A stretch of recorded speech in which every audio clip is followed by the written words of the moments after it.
Hi, Dr. P here to talk at considerable length. This will be two parts about how games have changed. And I've titled this On the Horns of a Dilemma, which is the old way that games were designed, but not the newer way. So originally this was a face-to-face presentation at a video game conference several years ago, and I've revised it now, but it seems to apply even more today than it did then. So what is the horns of a dilemma? Now, keep in mind this is about game design, which requires no programming or other software production. It's about how the game is designed, not about the externals to it in the case of video games, things that don't exist in the case of tabletop games. There's been a sea change in games from consequence-based gaming to reward-based gaming. And toward the end of part two, I'll talk about how does this affect you as a designer. So the traditional game design, even before video games existed, is that the designer wanted to put the player on the horns of a dilemma. In other words, there were hard choices, two or more things that players wanted to do, but could not do all of them. And those choices significantly determined whether the player won or lost. That's consequence-based gaming. You earn what you receive, what you achieve. Now, party games and mass market games have been much less like this than hobby games. They've always been more of a playground, but even there we get some changes. And in effect, you could say party and mass market games have overtaken and to some extent removed hobby games from the market. Now, in video games, this changed with the home video games. In traditional tabletop games and in arcade video games, if you make the wrong choices, you lose. But in home video games, you can go back to your saved game. You cannot lose. And now much of that is automatic. The saving, the respawning, even automatically aiming for you. We've come to a place in many genres where it's virtually impossible to fail. The game helps you know what to do. Players expect to be rewarded for participation. They blame the game if they don't succeed. This is the antithesis of the horns of a dilemma. And these are what I call shallow games rather than deep games.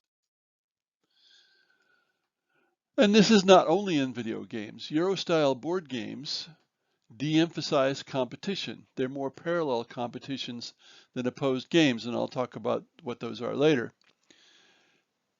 Tabletop and video cooperative games, everyone wins or loses together, usually in the form of a puzzle. Dungeons and Dragons and other role-playing games. There's a vast difference between the first edition and the fourth or fifth edition. It's really hard to get killed in recent versions of D&D. The fourth edition was simple, combat-oriented, not a lot of thought required to play. The fifth, fortunately, is somewhat more like the first, except for the lethality. There's an awful lot of ways to be healed. There are spells to help you stay alive and so on that did not exist in first edition. Now, in RPGs, we can talk about old school versus new school, and that's really a term that can be applied to any kind of game, but it's particularly well known in RPGs. It's the difference between consequence and reward, between the RPG as a game and the RPG as a storytelling activity. In games in general, it's the difference between earning something and being given things. Many of the activities that people call games these days would not count as games in olden days. They'd count as something else. Another way to talk about the horns of the dilemma is to observe that we're losing gameplay depth. Gameplay depth is about the number and kinds of decisions and the kinds of choices for each decision and what difference that makes in the game. Now, I've identified 4 or even more kinds of depth, but each one requires us to look at decisions and choices in a different way. So we have gameplay depth, puzzle depth, story depth, and model depth. Yet, interestingly enough, what many people now mean when they say depth is actually variety, which is an entirely different thing. So gameplay depth is a matter of making good choices that contribute to you winning the game or succeeding in the game. Even in RPGs where there's no official winning, you can succeed or you can fail. And in those cases, these choices have to have several plausible choices. Only some of them are viable, that is, only some of them lead to success. Which viable one is best depends on the situation, because there is no always correct solution. And I'll say this many times, no always correct solution, whereas in a puzzle there is. And which choice you make for any particular decision makes a difference to whether you succeed. Furthermore, in deep games, choices tend to lead to other decisions you may not have been aware of previously. They hadn't turned up yet. You can't see them until you've worked your way down the decision tree. You can't play a deep game once or for a few hours and then have a good handle on how to play. And I'm again talking about gameplay depth. You just haven't seen enough of it. But most, especially tabletop games these days, are designed so that you do have a good handle after one play or a few hours. We can also ask, if you can't lose, as in most human versus computer video games, can you have much gameplay depth? No. Puzzle depth is quite different. Here it's the depth in the sense of a long sequence of choices leading to ultimate success, or you must make the right choices. And of course, puzzles have always correct solutions. It may just be one, it may be several. So there are always correct choices. Beyond formal puzzles, we have games that are solvable, such as chess, checkers, tic-tac-toe, and the majority of single-player games, whether they're tabletop games or video games.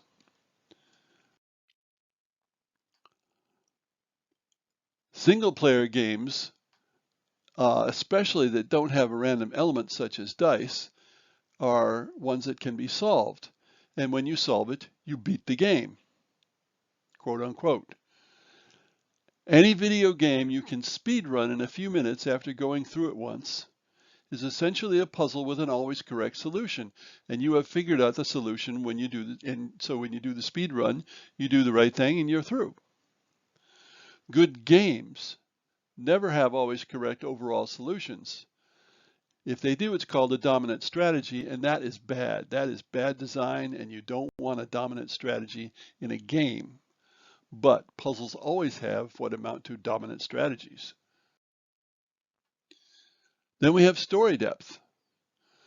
There are lots of branches to a story, lots of choices that may make or break the participants, but in some video games, you make choices and yet it always goes back to a particular place. So regardless of what choices you made, you end up in the same place. And if the choices don't matter, then you don't have a lot of depth. So depth in video games is related more to intricacy than to right choices. And of course, face it, in most great stories, I'm not talking about game stories, but stories, whether they're written or films or what, the protagonist is very lucky in his choices and in how things go that he cannot control. We're seeing an instance in a story of everything going right relative to what the average might be. And so we get in video games, for example, the old Final Fantasy games, there's a lot of story. The gameplay is often quite repetitive and shallow, and in the end, you're always going to get to the same place, more or less. And then we have model depth. The question here is the game a good model of whatever it is depicting?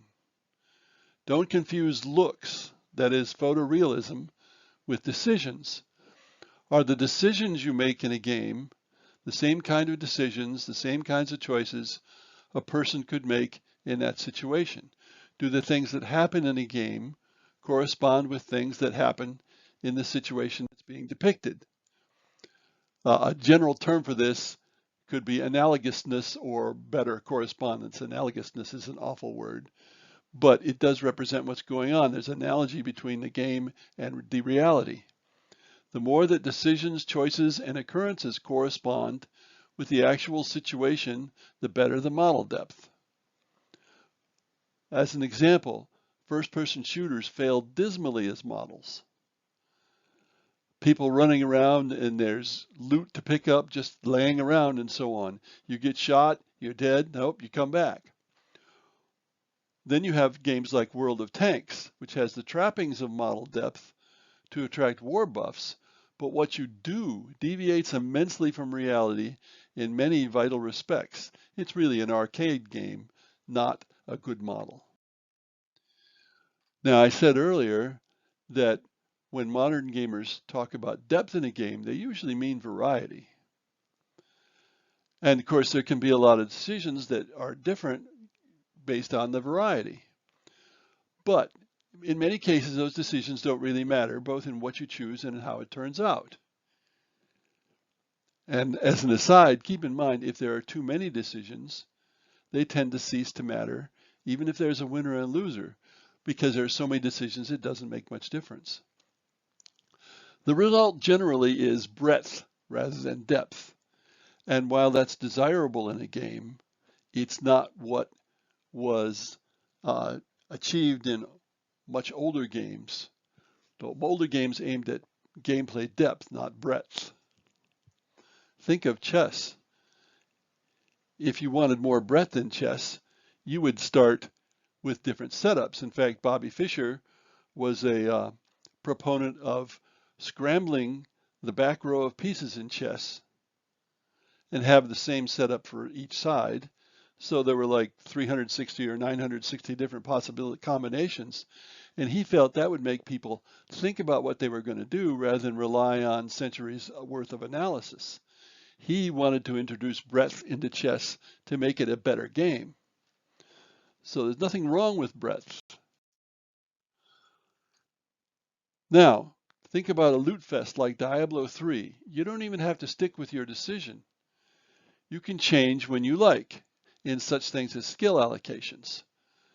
Of course, you can go back to a save game and change again, but they've sort of institutionalized it even more. Now, think how much players like customizable characters, which is a way to provide variety. But is what they choose in the game really make any difference? Now, someone in an audience suggested there's another kind of depth that is requiring highly developed physical skills in video games and in a few tabletop games. In other words, we might call it athletic depth. It's only going to apply to games requiring dexterity, eye-hand coordination, and so forth. For example, to be a top-class StarCraft player, you must be able to do 100, 200 actions per minute, which is beyond most of us. We're just not that developed athletically. This also involves making good decisions with your 200 actions, but it's more a part of athletic wear than of thought wear. And I'll talk much more about these things in part 2.